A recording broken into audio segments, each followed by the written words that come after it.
Breaking news. మాజీ మంత్రి అంబటి రాంబాబుకు 14 రోజుల రిమాండ్ విధించారు మెజిస్ట్రేట్. అంబటి రాంబాబుపై నమోదైన 2 కేసుల్లో ఒకదానికి 41A నోటీసులు ఇచ్చి విచారించాలన్నారు. మరో కేసులో మాత్రం రిమాండ్ విధించారు జడ్జి. ఇక అంబటిపై జరిగిన 3rd డిగ్రీ టార్చర్ కు సంబంధించి ఆయన స్టేట్మెంట్ ను జడ్జి రికార్డ్ చేశారు.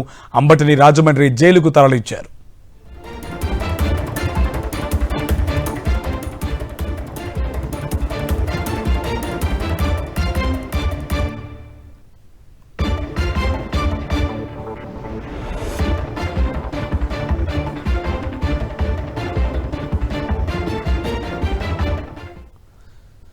మాజీ మంత్రి అంబటి రాంబాబుకు 14 రోజుల రిమాండ్ విధించారు మెజిస్ట్రేట్. అంబటి రాంబాబుపై నమోదైన 2 కేసుల్లో ఒకదానికి 41A నోటీసులు ఇచ్చి విచారించాలన్నారు.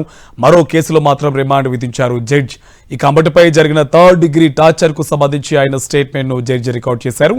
అంబటిని రాజమండ్రి జైలుకు తరలిస్తున్నారు.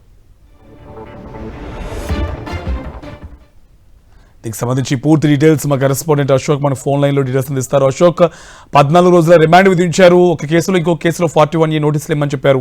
డీటెయిల్స్ అంటే అంబటి రాంబాబుపై 2 కేసులు నమోదైనవి. ఒకటి ఎస్ఐ ఒక ఫిర్యాదు చేశారు, దానికి సంబంధించిన ఒక కేసులు నమోదైంది. అలానే వ్యాఖ్యలు చేసినందుకు తెలుగుదేశం పార్టీ అధ్యక్షుడు ఆయన మనోభావాలు దెబ్బతిన్నట్టు ఒక ఫిర్యాదు చేశారు. దానికి సంబంధించి ఒక కేసు నమోదు చేశారు. మొత్తం 2 కేసులు నమోదు చేశారు.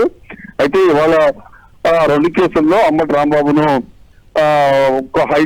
కోర్టులో ప్రవేశపెట్టారు. అయితే కోర్టులో పూర్తిగా వాదనలు ముగిసిన తర్వాత తీర్పును వెల్లడించారు. ఒక కేసులో 41A నోటీసు ఇవ్వాలని కూడా ఆదేశించారు. మరొక కేసులో 14 రోజులు రిమాండ్ విధించి రాజమండ్రి సెంట్రల్ జైలుకు తరలించాలని కోర్టు తీర్పు ఇచ్చింది.